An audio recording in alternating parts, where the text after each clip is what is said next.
quisiera simplemente mencionarte algunos aspectos muy importantes, ya que vamos a estar hablando acerca de los requisitos de los diáconos. Hemos estado ya hablando un poco de la introducción, ahora ya han visto una lista, son 9 aspectos que vamos a estar viendo, pero vamos a dividirlo en 2 predicaciones, porque si no, hermanos, la prédica va a durar 1 hora y media. Y yo sé que tenemos ganas de escuchar 1 hora y media, pero yo prefiero que lo hagamos en 2 sesiones para que así pueda ser como un martillo que va golpeando varias veces y nuestra mente puede aceptar las verdades de la palabra de Dios. Empecemos, hermanos, considerando lo siguiente.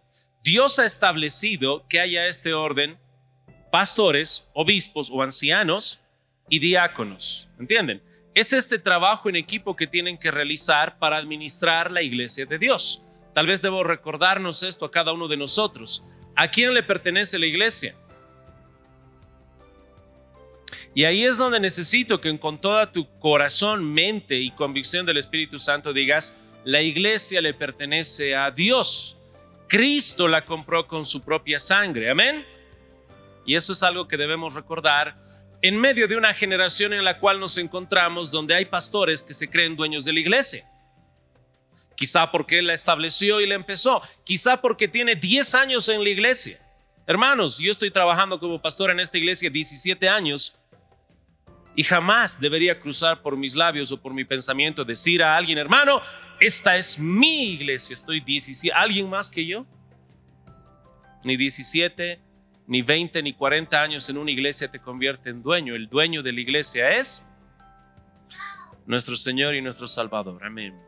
Y desde pequeños debemos aprender eso, que nosotros como pastores y los diáconos estamos para guardar como administradores, como guardianes, la iglesia de Dios, la casa de Dios, la novia del Cordero.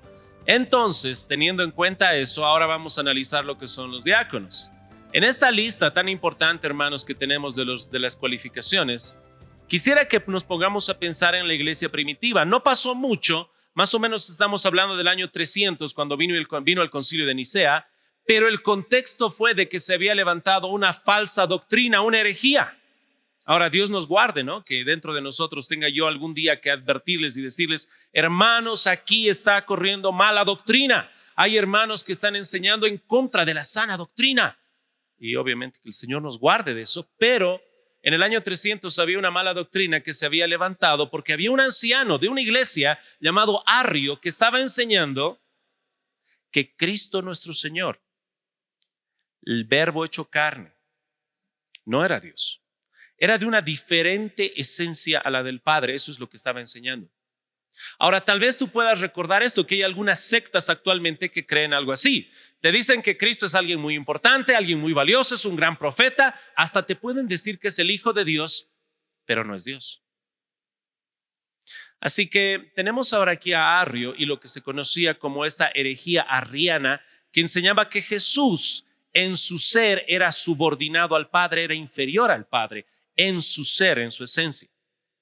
Ahora adivinen, por la gracia de Dios y su misericordia, Dios levantó obispos que puedan estar contraatacando esta herejía. Uno de ellos se llamaba Alejandro, que era obispo de Antioquía, y este hombre estuvo obviamente oponiéndose, y luego hubo toda esta reunión que le llamamos el Concilio de Nicea, donde se declaró a Arrio hereje, y a los que seguían sus herejías iban a ser excomulgados de la iglesia.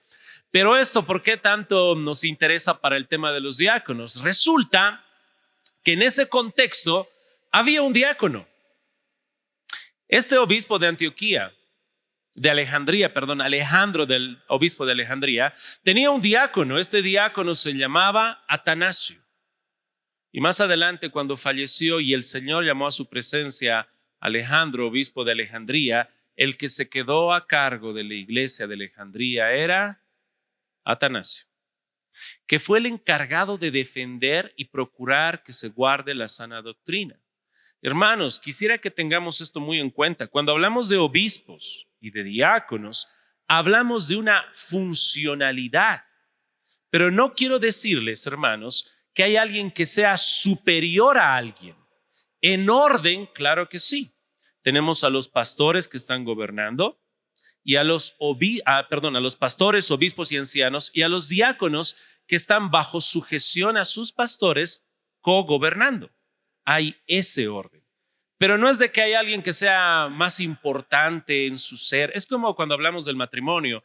El hombre y la mujer están casados, marido y mujer, papá y mamá. ¿Cuál de los dos es superior en su ser? ¿Hay alguien superior? Delante de Dios los dos son iguales. Pero en su funcionalidad tenemos obviamente una jerarquía.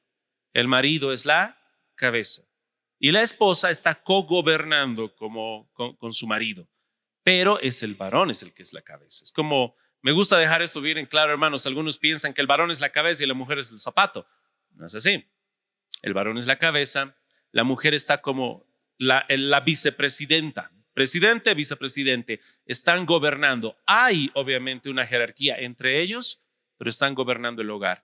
De la misma manera, hermanos, estos diáconos nos van a estar sirviendo para la gloria de Dios y guardar de toda la herejía que hay. Cuando tú ves el contexto de Tito o de Timoteo, ¿sabes qué factor común hay? Hay mucha herejía, hay muchos falsos maestros, hay muchas personas que están buscando dañar la iglesia y es por eso que Dios ha puesto estas personas encargadas, pastores y diáconos. Ahora, quisiera que veamos, hermanos, en medio de este gran peligro, la gran importancia, y vamos a hablar acerca de estas cualidades. Verso número 8, dice así la palabra de Dios: los diáconos, asimismo, deben ser honestos. Aquí, hermanos, necesitamos una pequeña explicación, porque las traducciones van a estar variando en cierto sentido, porque la palabra griega en sí es un poco más amplia. Habla de honestidad, reverencia, peso y seriedad. Te repito, es honestidad, ¿ok? Reverencia, peso e incluso quiero marcar esto, seriedad. Tito, vamos rápidamente al capítulo 2.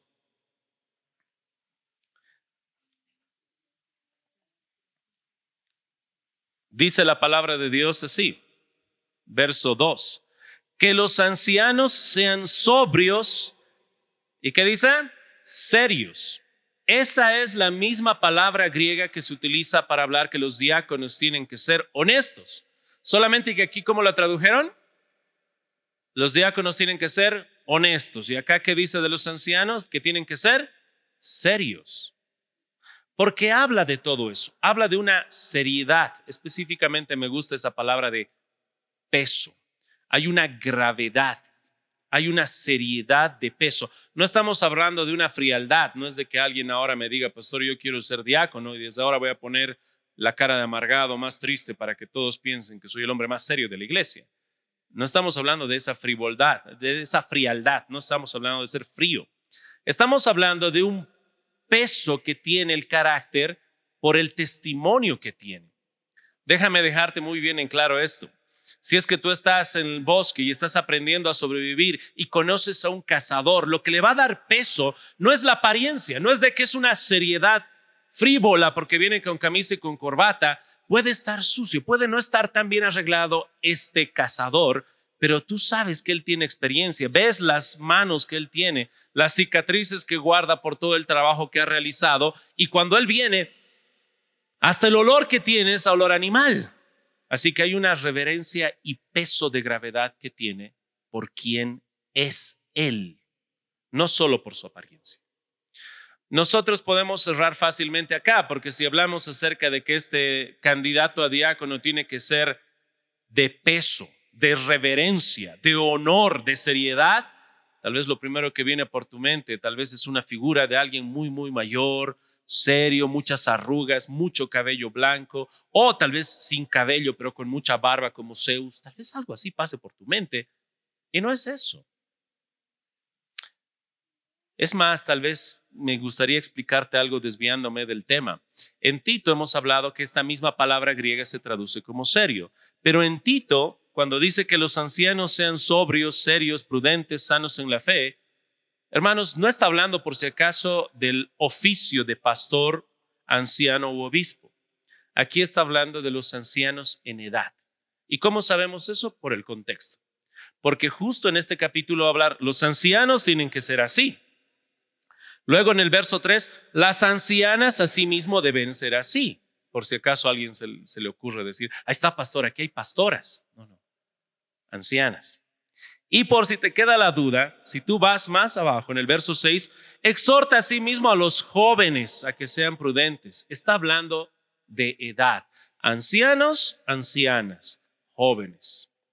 Algo que me llamó mucho la atención y me causó gracia, ¿sabes qué? Es que normalmente cuando hay iglesias que no son tan ortodoxas y vas a ver que tienen pastoras, regularmente no usan la Reina Valera. Regularmente usan otras traducciones, ¿verdad? Resulta que en otras traducciones este pasaje no les va a apoyar a esas iglesias más liberales, porque en este pasaje esas otras traducciones van a traducir literalmente los viejos sean así y luego las viejas. ¿A alguien le gustaría que le digan eso? ¿Dónde están las viejas de la iglesia? Pero así es como lo traduce porque eso está haciendo referencia. Ancianas en edad. Ahora, para que quede muy bien en claro, hermanos, que este tema de seriedad no es cuestión solamente de edad, un poco del contexto histórico quisiera traer para ti. ¿A quién tú llamas anciano? ¿A quién llamarías anciano de edad? Aparte, no me levantes la mano, ni me apuntes, por favor. Dime, ¿a partir de qué edad crees que alguien se debería considerar anciano? Ahora, en el contexto judío, en el tiempo de Jesús, en el tiempo del apóstol Pablo, anciano se consideraba a partir de, y ahora empiecen a temblar todos, a partir de los 50 años. Algunas veces hasta podía ser menos. No quiero que levanten la mano los que tienen arriba de 50, pero según la Biblia, ¿en edad qué son? Te lo digo con la traducción Reina Valera, ancianos, o como la nueva versión internacional, viejos. A partir de los 40, algunas ocasiones. Y esto era porque recuerden que cuando estamos hablando de muchos siglos atrás, también la tecnología y el tema de la salud no era tan desarrollado y obviamente morían más jóvenes, de tal manera que a los 50 ya eras considerado anciano, pero era más que solo edad. De la misma manera, cuando hablamos de los requisitos de los diáconos, estamos hablando una vez más de este peso, reverencia, seriedad. Hay un peso de carácter que él trae, su misma presencia. Él tiene una experiencia que tal vez tú no tienes. Las cosas que tú estás empezando a hacer, muy probablemente él ya las hizo antes. A mí me encanta ver a los niños con sus maestros de escuela dominical, pasar tiempo, gritar, reír, jugar.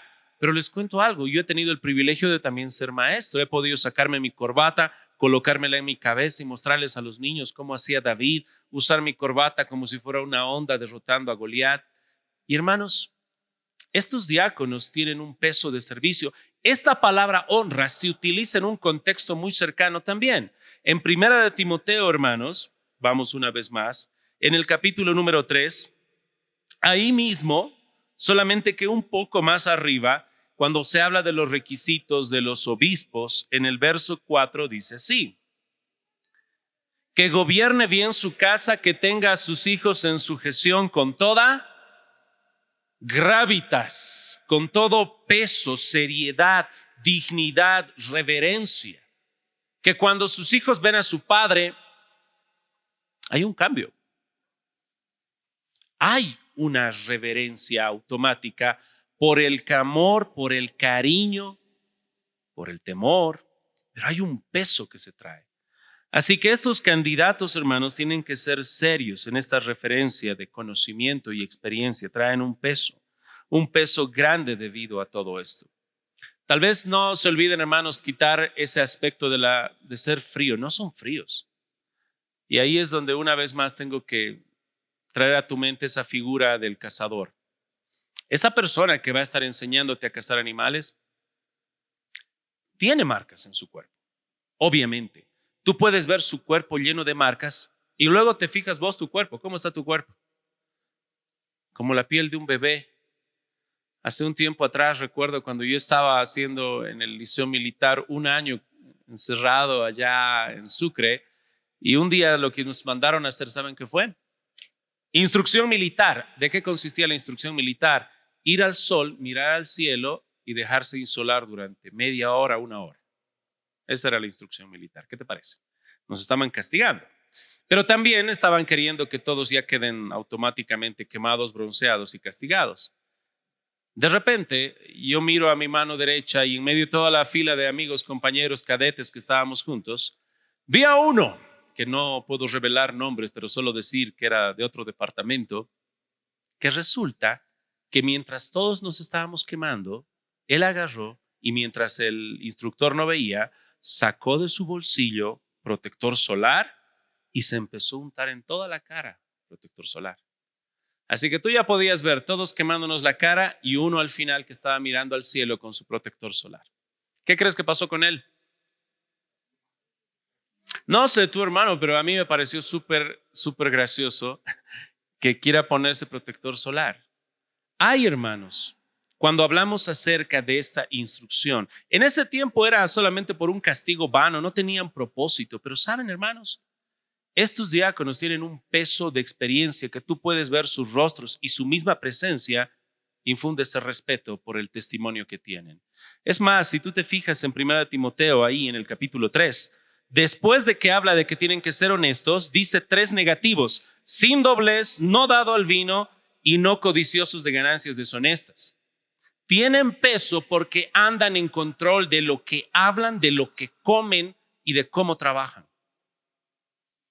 Las cosas que hablan, incluso cómo están comiendo, el control que tienen con su vida y con su trabajo infunde respeto. Ese es el contexto. Avancemos, hermanos. Siguiente requisito que vamos a estar viendo el día de hoy. Dice sin doblez. Es el segundo requisito. Ahora, aquí la palabra griega es muy importante mencionarla porque es dilogos. ¿Qué significa dilogos? ¿No te suena parecido? Logos es palabra, pastor, o discurso. Dilogos significa que no sea alguien de doble discurso. Alguien que habla por los dos lados de su boca, como diríamos. ¿A qué hacemos referencia? Aquí varían un poco las interpretaciones porque es un poco amplio. Primero, mencionar de que no es alguien que dice una cosa a uno y a otro le dice otra cosa. Espero que me quede esto bien claro. No es alguien que tiene doble discurso, que cuando va a aconsejar a alguien y tú me digas tengo problema con tal hermano, yo te mire y te diga hermano, lo que pasa es que él tiene grandes problemas, yo te amo, te quiero y hay que trabajar contigo, yo veo un gran proyecto en ti, amén, amén pastor. Y luego va a hablar con el otro y le dice ¿cuál es el problema? Ah, con él, el otro está mal, yo te apoyo a ti. ¿Qué está teniendo? Es un doble discurso. Y como pastor te puedo decir esto con mucha confianza. Esta es una de las cosas que yo, hermano, te puedo decir que no es que el pastor Ángel es muy sabio, sino que Dios, a través del tiempo, también nos capacita. A través de estos años, algo que he visto grandemente en muchos líderes de iglesias es que hay ese doble discurso. Te sorprenderías cuánto abunda el hecho de que un mismo consejero le dice a uno otra cosa y al otro le dice otra cosa hasta que los dos se reúnen y comparan y los dos dicen, oye, nos está tomando el pelo. A cada uno nos dice que tenemos la razón. Este tiene doble discurso. Así que estos candidatos al diaconado no tienen que ser así, dilogos con doble discurso. También involucra que no tienen que agarrar y decir una cosa y no cumplirla, o sea, decir y con sus hechos hacer otra cosa, debido a que obviamente como están en el oficio de diaconado, el diaconado se trata bastante del servicio. Ahora imagínate que alguien esté pasando necesidad y le diga, hermano, yo voy a pasar a tu casa y te voy a llevar harina para que tengas. Día lunes, y llega el día lunes y no hay el diácono, o no está el líder. Este oficio requiere que deban ser muy cumplidos con su palabra, porque va a haber personas en esta repartición de bienes, en esta administración de piedad, necesitan ser cumplidos. No pueden andar descuidados. Y tercero, hablar de dilogos significa también que tengan en control su boca, sus labios, lo que hablan. Y aquí hablamos acerca del chisme y de que estén, un comentarista lo puso, divulgador de secretos. Que aquellas cosas que cuando te visita y hace piedad y te entrega y te apoya y en ese tiempo de consejería tú le cuentes, no esté andando divulgando por todo lado. Y es un área muy, muy importante que debemos tomar en cuenta. Por si acaso, hermanos, creo que ustedes ya saben, se los dije alguna vez y se los vuelvo a decir, cuando hay alguien que me dice, pastor, esto es algo muy, muy, muy privado, por favor, que nadie sepa, lo primero que te digo es, solamente a una persona le voy a decir que es mi esposa. Fuera de ellos, si tú me dices que es algo muy privado, no hay problema. Así que tú ya sabes que vas a ver mi esposa, yo y ella, nadie más. Y ha habido a través de los años personas que me han dicho, pastor, usted le ha dicho a tal persona. No, no, hermano, te amo, te quiero mucho, no le dije. Seguro que no, segurísimo que no le he dicho. Puedes traerle, preguntarle lo que tú quieras, yo no he dicho nada. Y es una labor muy importante. Ahora, obviamente esto sabemos nosotros, queridos hermanos, y esto también se hace con transparencia. Si hubiera algún pecado que ya es un delito, obviamente es nuestra obligación decirte delante y de frente, hermano, lo que me acabas de decir no lo voy a guardar como secreto, no te voy a mentir, esto tengo que hablarlo. Has cometido un delito muy serio, tengo que hablarlo, ¿ok? Pero esta persona no es un dilogos, que tiene un doble discurso, que dice una cosa y hace otra cosa, que anda divulgando secretos. Es alguien que tiene en control sus labios, y esto nos vincula al siguiente requisito. Dice en la palabra de Dios, no dados a mucho vino. Hermanos, creo que ya hemos hablado acerca del vino y del alcohol en la iglesia, ¿verdad? ¿Qué tal? ¿Es pecado tomar vino? ¿Es pecado el alcohol? ¿Es pecado tomar cerveza? No es pecado el alcohol. El exceso. La palabra de Dios nos ha marcado que la embriaguez es un pecado. Ahora, otra vez se está hablando de esto. Primera Timoteo capítulo número 3, que ya hemos leído desde el verso 1 hasta el final, hasta los requisitos de los obispos, ¿verdad? Hasta el verso 7. Ya se ha dicho que no sean así. Ahora en los requisitos de los diáconos también. Y por si acaso, si tú vas a Tito capítulo 1, desde el verso 5 hasta el final, igual se está haciendo mención que también no tiene que ser dado al vino. Por si acaso, hermanos, vámonos ahora para verificar todo lo que les he estado diciendo a un pasaje muy importante. Primera de Timoteo, que estamos allí ahora, pero esta vez vámonos todos nosotros al capítulo número 5.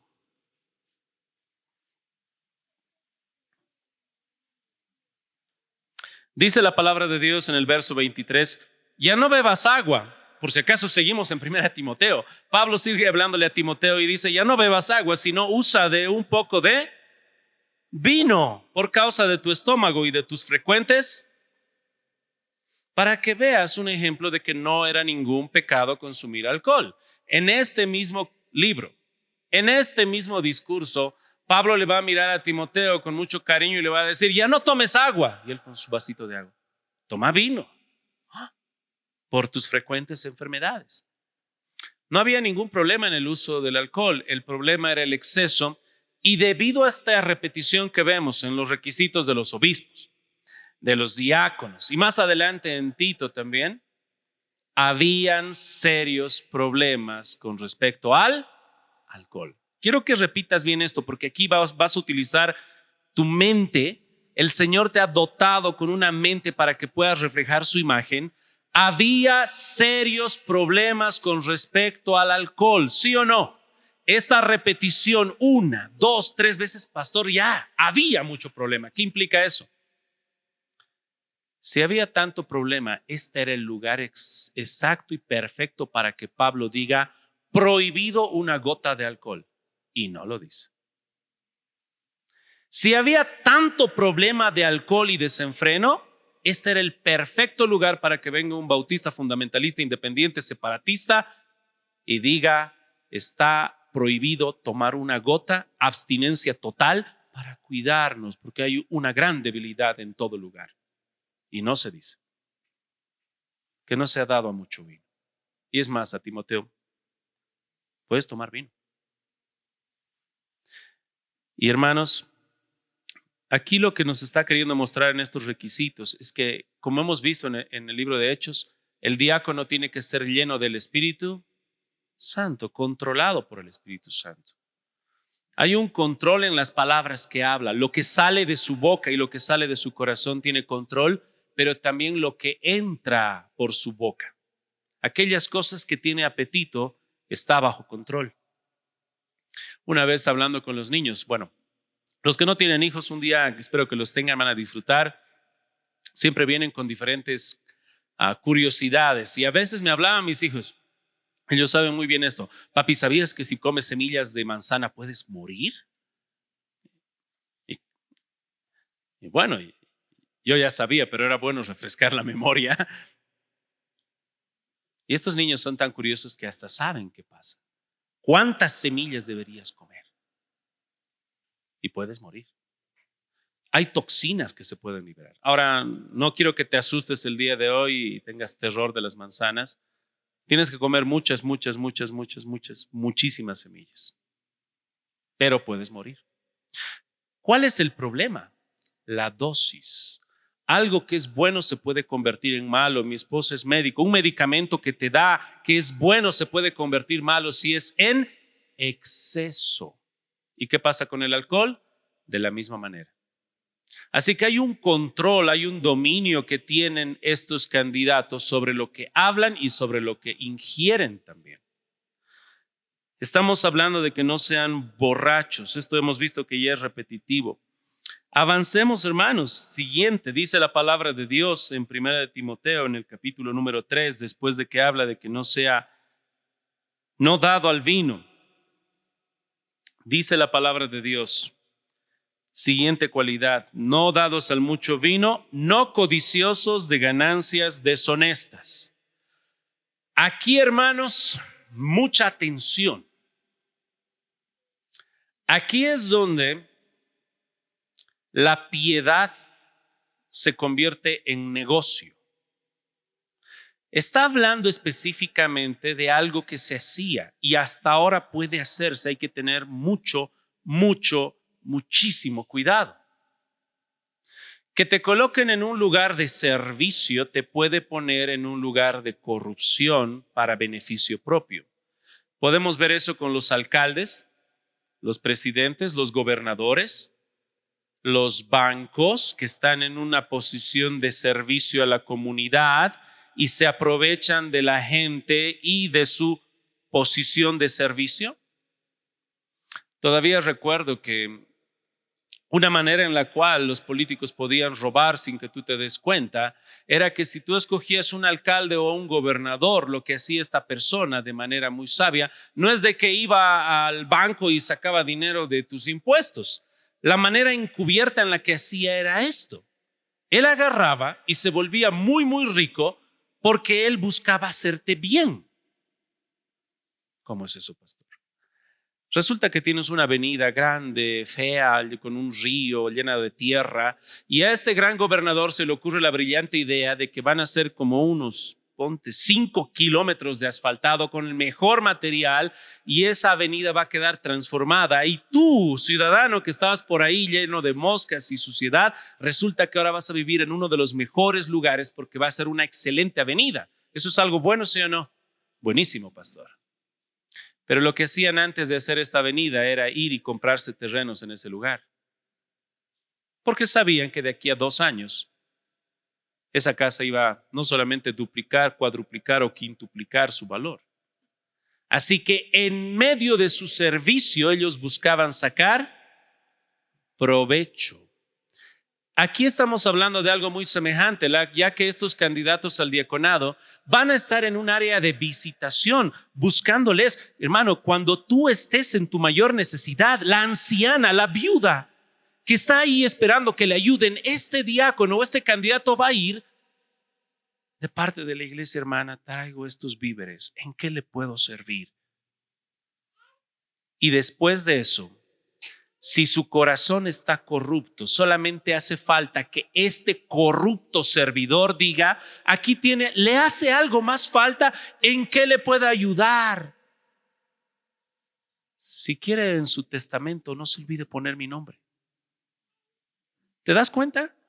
Que alguien que sirve está en una posición que puede ser aprovechada para ganancias deshonestas. Literalmente solo una palabra acá. Se ha tenido que decir no codicioso de ganancias deshonestas, tan largo para explicar una palabra griega que significa ganancias vergonzosas.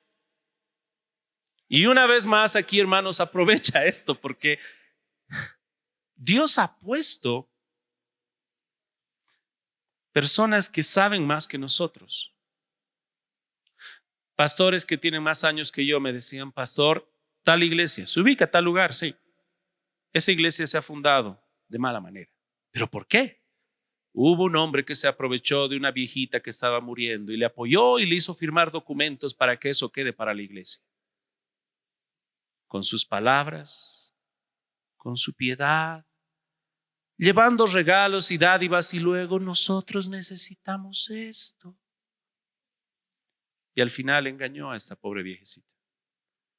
Y esto es algo, hermanos, que es un botón de muchas otras cosas que hay. Así que no tiene que ser codicioso de ganancias. Ten cuidado si alguien te visita, te sirve, te está apoyando y luego anda susurrando a tu oído todo lo que necesita. Te repito, ten cuidado. Un pastor decía eso. Recientemente estoy recordando que decía: ten mucho cuidado, porque en el momento que tú vayas y sirvas a alguien, trata de no decir las cosas que necesitan, porque les van a hacer darte. Si tú estás visitando a alguien y dices: ay sí, mi esposa pues necesita un poquito de tal cosa. Y luego van a su cocina y sale: pastor, Estito, lleve, ¿qué necesita para su esposa? No hagas eso. Estás yendo a servir, ten mucho cuidado de sacar beneficio vergonzoso. ¿Cómo se puede evitar esto de que alguien sea codicioso de ganancias deshonesta? Que todos nosotros somos blanco de Satanás, pero también de nuestra propia carne. Pablo va a decir cuál es la cura para todo esto en el mismo libro de Timoteo, en el capítulo 6. Vamos rápidamente, hermanos. Primera de Timoteo, capítulo 6, dice la palabra de Dios: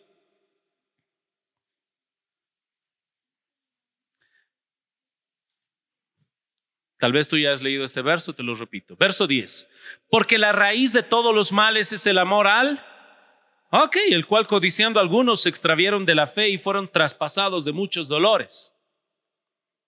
Está muy bien, pastor. Ahí dice que el amor al dinero es la raíz de todos los males. Pero si ves el contexto, ¿qué dice? Dice la palabra de Dios, mira los problemas que se habían metido. Vamos hasta arriba. Dice así la palabra de Dios en el verso 3. Si alguno enseña otra cosa y no se conforma a las sanas palabras de nuestro Señor Jesucristo y la doctrina que es conforme a la piedad, está envanecido. Nada sabe y delira acerca de cuestiones y contiendas de palabras, de las cuales nacen envidias, pleitos, blasfemias, malas sospechas, disputas necias de hombres corruptos de entendimiento y privados de verdad, que toman la piedad como fuente de... Ahí está. Usan la piedad como fuente de ganancia. Tengan mucho cuidado. Apártate de los tales. Pero, y aquí está la cura, gran ganancia es la piedad acompañada de contentamiento, porque nada hemos traído a este mundo y sin duda nada podremos. Pensemos en estos políticos corruptos o autoridades que están en cargos que hacen esta ganancia vergonzosa, que aprovechan su cargo de servicio para obtener algo. Hermanos, ¿será que podrán llevarse algo? ¿Ah? Cuando mueran, ¿será que van a poder llevarse algo? Tal vez nos hace falta algo. Tal vez deberíamos ir al cementerio porque tal vez esa convicción no entra en tu mente todavía. Y dices: pero pastor, disfrutan, pero pastor, están alegres. Vamos al cementerio conmigo. Vamos a las tumbas de esos políticos que ya han muerto y vamos a preguntarles: ¿qué te llevaste? Anda a su tumba. Vas a ver algo muy grande tal vez y muy bonito, pero ¿qué se llevaron? ¿Qué hay después? Pastor, sería algo absurdo. Son huesos, polvo y están delante del Señor, han rendido cuentas, están en el lugar que les corresponde ahora. Y hermanos, una vez más, lo que nos va a guiar a que no caigamos en esa deshonra es el contentamiento. Tenemos que estar contentos con lo que tenemos. No estoy hablando de que agarren y no busquen excelencia en su trabajo, tienen que buscar todo eso. pero no con amor al dinero. Tienen que estar contentos con lo que tienen. Amén. Ilustración breve. ¿Recuerdan todavía cuál es el salario perfecto que te gustaría tener? Salario mínimo, pastor, ahora que están subiendo. Pero el salario mínimo tal vez no te alcance. Amigos que tienen salario mínimo dicen, no, yo no quisiera ganar el salario mínimo, yo quisiera ganar como esa señorita que he visto en el banco la otra vez sacando un crédito, 7,000 bolivianos. Si yo gano 7,000 bolivianos estaría feliz. Y te digo algo, anda a hablar con la señorita que gana 7,000 bolivianos y te va a decir, sí, yo estoy feliz, pero quisiera ganar como mi amiga en La Paz que está ganando 15,000 bolivianos al mes. Y anda a hablar con esa señorita que está ganando en La Paz 15,000 bolivianos y preguntarle si es feliz y si quisiera ganar más dinero. ¿Y qué te va a decir? Tengo un amigo que está en Estados Unidos y gana 15,000 bolivianos a la semana. Si yo estuviera ahí estaría feliz. Y ahora viajaste a Estados Unidos y preguntarle a ese muchacho que gana $2,000 a la semana y preguntarle si es feliz. ¿Qué crees que te va a decir? Sí, soy feliz, pero yo quisiera ganar como... ¿Y sabes que esto nunca se acaba? Es como ese burrito que tiene una zanahoria por delante y lo llevan. ¿Sabes dónde sí se acaba? Cuando hay contentamiento. Alegría donde Dios te haya puesto. Y Pablo está dejando muy en claro eso. Tiene que haber contentamiento. Hermanos, no se trata de que coloquemos diáconos o personas que son tan exitosas económicamente que no nos van a robar. Eso es mentira. Si en tu mente pasa para evitar esos problemas de corrupción y que hagan negocio en la iglesia, pastor, hay que tener autoridades que tengan éxito económicamente y así no nos roban. Es mentira. Ejemplo, San Agustín de Hipona tiene un libro llamado Confesiones, donde él cuenta esas confesiones. ¿Y sabes qué dice? Cuando era pequeño, Señor, tú conoces mi corazón, con mis compañeros íbamos y robábamos frutas. Nos entrábamos al terreno del vecino y robábamos frutas. Y él confesaba, y tú dices, pastor, pero robar frutas no es tan gran pecado. Y este hombre decía, era un gran pecado. ¿Sabes por qué? Y en su confesión ponía, porque yo en mi casa con mis padres teníamos frutas. Y mejores frutas todavía. Pero robábamos porque era lindo robar, la emoción.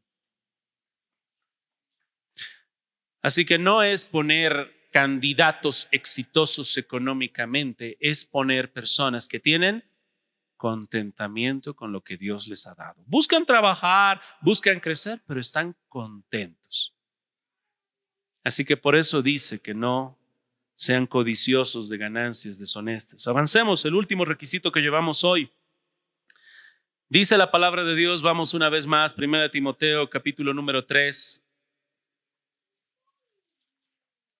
Que guarden el misterio de la fe con limpia conciencia.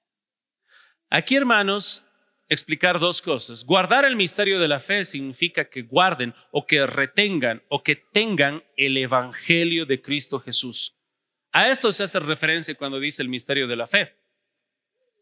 Que el plan de Dios era salvar por la gracia, solo por la fe en Jesucristo. ¿A quiénes? A judíos y a gentiles. Derribando la pared intermedia. Que guarden este misterio, este evangelio. Lo tienen, lo retienen con limpia conciencia. Y aquí hace un vínculo muy curioso. Tienen una ortodoxia, una doctrina recta y una ortopraxis, una vida recta, ambas cosas. Pueden articular la fe, pero también viven esa fe y respaldan con su testimonio al evangelio ambas cosas. A eso hace referencia el tema de que estos varones guardan el misterio de la fe con limpia conciencia. Y esto es importante notar, hermanos, que habla de la doctrina de este misterio de la fe, porque resulta que aquellos candidatos a diáconos van a visitar personas, apoyar en ciertos servicios y repartir cosas que se necesitan a los hambrientos, a los que están presos, a las viudas, a los huérfanos. Pero algo que tenemos que marcar es, ¿de qué sirve que tú vayas a una casa y les lleves comida y las personas en esa casa se estén yendo al infierno? ¿Sirve de algo? Algo temporal. los llenas la barriga, los vuelves gordos para que caigan a las mismas llamas del infierno. Obviamente no. ¿Qué se busca? Que cuando van, visitan, realizan esa labor de servicio, pero también conocen la sana doctrina y la predican. Están guardando, sosteniendo este evangelio, lo llevan. Van a llevar para las ambas necesidades, la material y la espiritual, ambas cosas. Si nos desviamos para una de ellas, hermanos, estamos en problemas. ¿Te imaginas que alguien en medio de tu gran necesidad te visite, te busque, te enseñe, te esté orando contigo, pero no te provea para lo que necesitas? O te imaginas el otro extremo, que tal vez te dé lo que necesitas materialmente, pero no te provee para lo espiritual, que es lo más importante. Se necesita ambas cosas. Y es por eso que la palabra de Dios nos dice que estos tienen que ser retenedores de este misterio de la fe con limpia conciencia. Y en el contexto que quisiera que veamos, 1 Timoteo 4:2 dice así la palabra. Un capítulo después. Pero el Espíritu dice claramente que en los postreros tiempos algunos apostatarán de la fe escuchando espíritus engañadores y a doctrinas de demonios. Presta atención en el verso 2. Por la hipocresía de mentirosos que teniendo cauterizada la conciencia, ahí está otra vez la palabra conciencia. Saben, hermanos, hay personas perversas que se levantan, que tienen cauterizada la conciencia porque viven, como dice el texto, en hipocresía. Así que estos candidatos, hermanos, tienen que ser personas íntegras. Una vez más, queridos hermanos, estos requisitos que acabo de decirles, todos nosotros debemos cumplirlos. Hay alguien que aquí pueda decir, no, pastor, eso es solo para los diáconos, yo puedo ser hipócrita. No. Todos tenemos que ser íntegros. Todos tenemos que hablar la verdad. No tenemos que hablar por los dos lados de nuestra boca, una sola palabra, la verdad. Es algo que debemos hacer todos nosotros. Pero quisiera, hermanos, después de haber analizado este aspecto, mencionarles algo nada más para finalizar. Actualmente estamos en un tiempo que se llega a cuestionar cosas muy absurdas. He estado escuchando cosas. Por ejemplo, hace un tiempo atrás estaba viendo un artículo respecto al aborto. Y respecto al aborto, habían algunas promotoras del aborto que estaban ahí haciendo sus campañas de que haya libertad de elegir, ¿no? Pro elección, y que pueda elegir uno si asesina a su bebé o no, que es algo terrible. Y pasó una mujer muy famosa que se paró y dijo, ¿saben qué? Yo todavía no he abortado, pero yo las apoyo. Y en un futuro voy a planificar tener un aborto. Ahora ayúdame tú a entender eso. ¿Cómo planificar tener un aborto? Hemos llegado a ese tipo de pensamiento ridículo. Pero también hay otro, vamos a ir un poco regresando. Ha habido casos en los cuales hay mujeres que por sucesos de la vida, o varones, hay niños que se crían solo con papá o solo con mamá. ¿Qué es lo que Dios ha diseñado para un niño? Que tenga padre y madre. Eso es el diseño de Dios. Tienen que tener papá y mamá. Pero pastor, ¿y si hubiera pasado algo? ¿Y si se ha muerto? Usted no puede obligar, hermano. Lo ideal para ti es que tengas dos brazos, pero si has nacido y por un accidente se cortó un brazo de niño, gloria a Dios, tú puedes seguir adelante. Pero otra cosa muy diferente es que tú hayas nacido con dos brazos y porque tú en tu necedad te hayas cortado un brazo intencionalmente pensando que no lo necesitas, eres ridículamente tonto, por no decir otra palabra. De la misma manera, queridos hermanos, se requiere esos dos, papá y mamá. Hay cosas que suceden. Yo entiendo. Pero si tú planificas, como hacen muchas mujeres ahora, voy a ir a un banco de donadores y yo me voy a embarazar, soy soltera, puedo, o algo semejante, es un daño terrible que se puede lograr. ¿Saben, hermanos? Yo veo algo muy semejante en lo que son los pastores y los diáconos. Necesitamos pastores y necesitamos diáconos íntegros. Necesitamos ese trabajo dual entre ambos para guardar una iglesia sana. Como te dije en la introducción, Arrio, ese hombre perverso, era anciano. ¿Y cómo era? Tenemos nosotros a Atanasio, diácono. Este diácono empezó a promover la sana doctrina y más adelante obviamente, llegó a tener el cargo de obispo. Pero hermanos, ambos tienen que andar trabajando, los pastores y los diáconos. Los pastores en una labor de enseñanza-servicio, estoy poniendo énfasis en el orden, enseñanza-servicio, y los diáconos en un énfasis de servicio-enseñanza. Pero ambos. Ustedes necesitan ser reprendidos en el púlpito, que el pastor con una frialdad bíblica les diga, estás en pecado. Y luego cuando estés en tu casa y venga el diácono a traerte un poquito de harina y cocine un pancito para ti, te diga, te amo, estás en pecado. Y vos, tengo que cambiar. El pastor con Biblia, hasta cierta palabra griega que ni me acuerdo me ha dicho. Y el diácono con un pan y leche, igual me está corrigiendo bíblicamente. Debo cambiar. Nuestra iglesia, y así es como Pablo ha estado viendo en el gran peligro que había. Hay gran peligro, hay hombres corruptos. En el capítulo 1, Himeneo y Alejandro se apartaron de la fe a vana palabrería, y ahora la solución que Pablo propone ya avanzando, ancianos, diáconos, hombres íntegros. Y esos hombres íntegros nacen de nuestra iglesia. Nosotros tenemos que forjar esto, hermanos, y que el Señor pueda bendecir su palabra para una iglesia sana, para su gloria. Amén.